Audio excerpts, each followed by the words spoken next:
السلام علیکم ورحمۃ اللہ وبرکاتہ۔ الحمد للہ رب العالمین والصلاة والسلام علی اشرف الانبیاء والمرسلین نبینا محمد وعلی آلہ وصحبہ اجمعین۔ اعوذ باللہ السمیع العلیم من الشیطان الرجیم۔ یا ایہا الذین آمنوا اذا قمتم الی الصلاة فاغسلوا وجوہکم وأيديكم إلى المرافق وامسحوا برؤوسكم وأرجلكم إلى الكعبين، وقال النبي صلى الله عليه وسلم لا يقبل الله صلاة من أحدث حتى يتوضأ، رواه البخاری۔ معزز ناظرین کرام، دینی و ملی بھائیوں،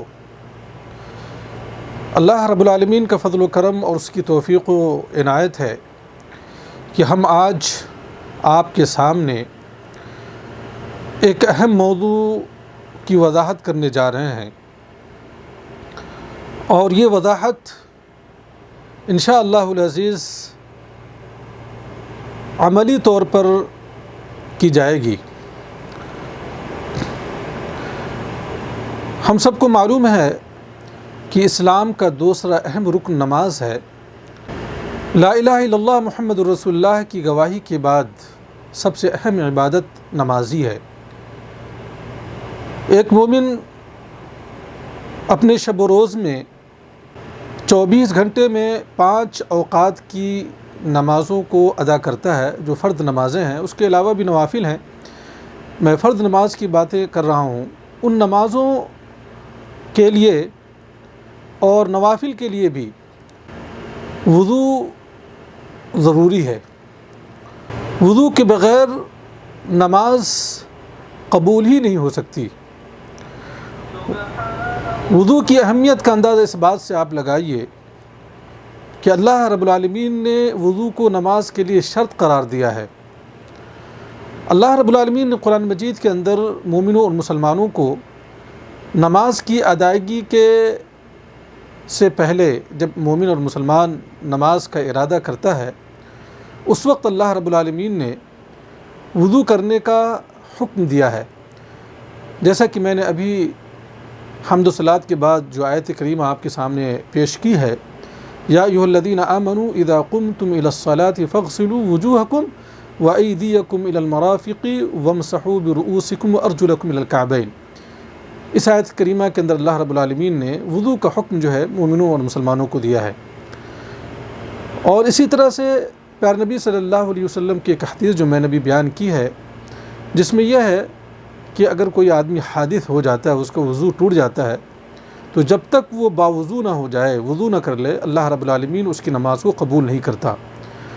پتہ یہ چلا کہ نماز کی قبولیت کے لیے اولین شرط یہ ہے کہ انسان باوضو ہو۔ وضو کے تعلق سے بڑے افسوس کے ساتھ کہا جا سکتا ہے کہ مسلمانوں میں بڑی تعداد ایسی ہے جو وضو اس طریقے سے نہیں کرتے جس طریقے پر نبی صلی اللہ علیہ وسلم کی سنتیں موجود ہیں، یا نبی صلی اللہ علیہ وسلم کا جو طریقہ ہے، جو مسنون طریقہ ہے، وہ طریقہ بہت سارے مسلمانوں کے اندر یا بہت سارے مسلمان نہیں جانتے۔ لہذا اس موضوع کو سمجھنا اور بوجھنا اور پھر عملی طور پر اس کو جاننا بہت ہی اہم ہے۔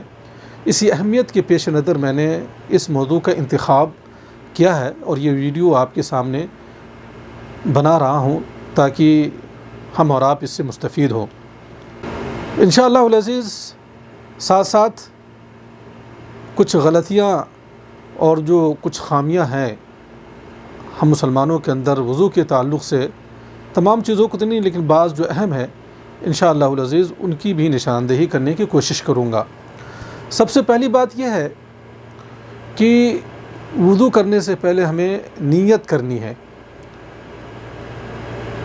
ہم سب جانتے ہیں کہ تمام عبادتوں کے لیے نیت ضروری ہے۔ انما الاعمال بالنیات، جیسا کہ بخاری کی روایت ہے۔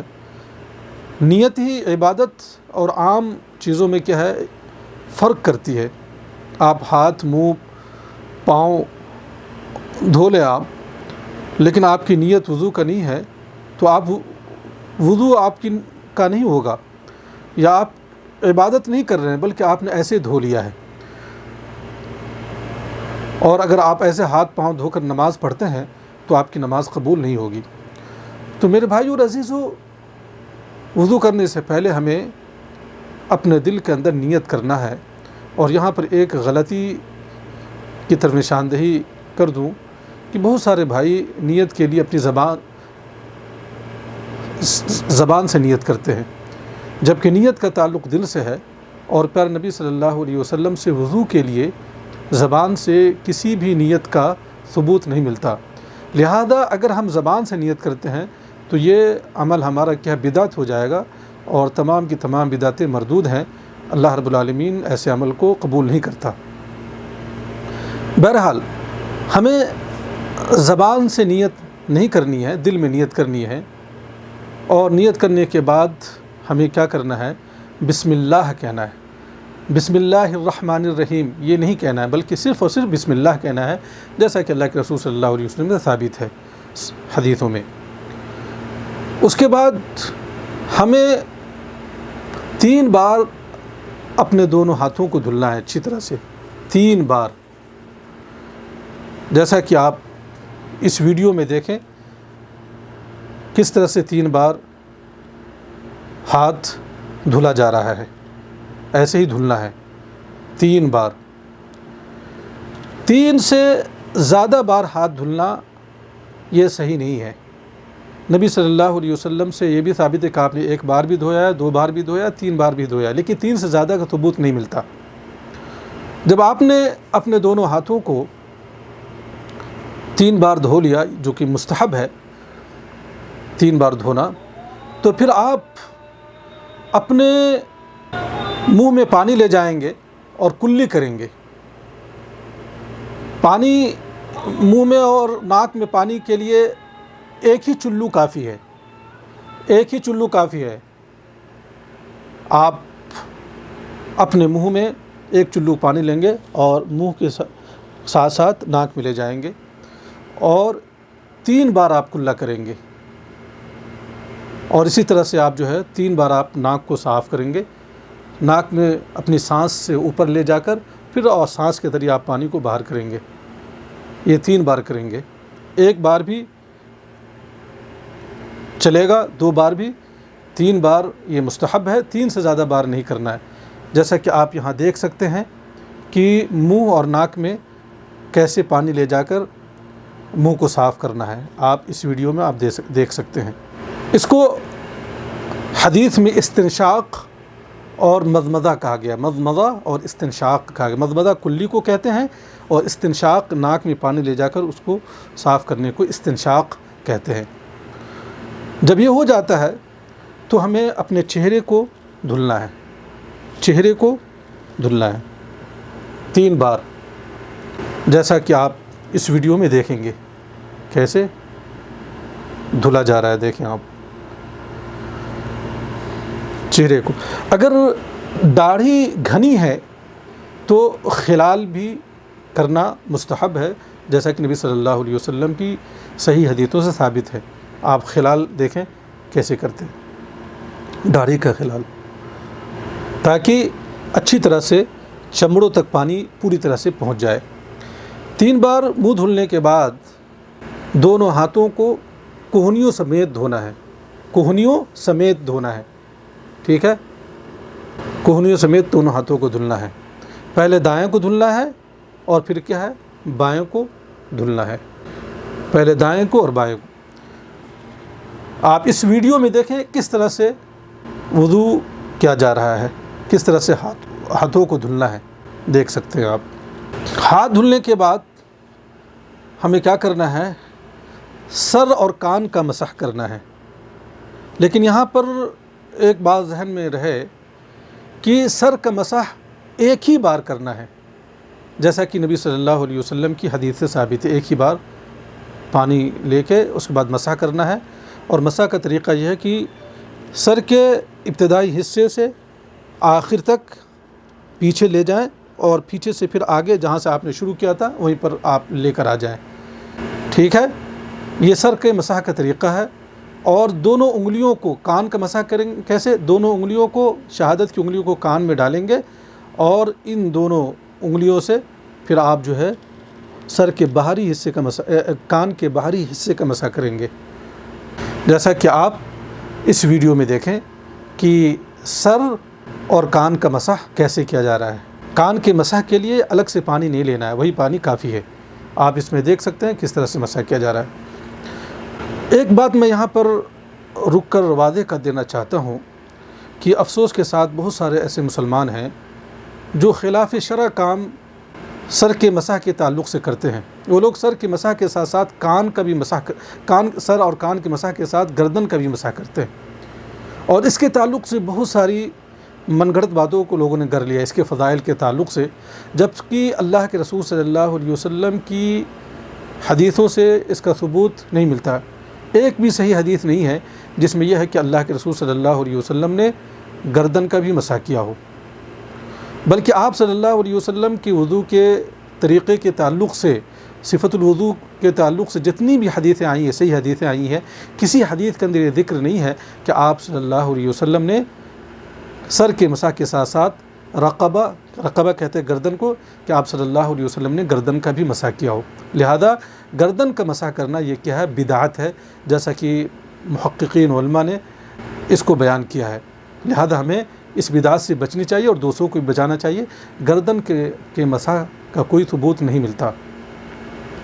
اسی طرح سے آخری جو کام ہے وہ یہ ہے کہ دونوں پاؤں کو ٹخنے سمیت دھونا ہے، دونوں پاؤں کو ٹخنے، پہلے داہنے کو پھر بائیں کو، اور اچھی طرح سے دھلنا ہے، جیسا کہ آپ اس ویڈیو میں دیکھ سکتے ہیں کہ کس طرح سے دونوں پاؤں کو دھلا جا رہا ہے، ٹھیک ہے۔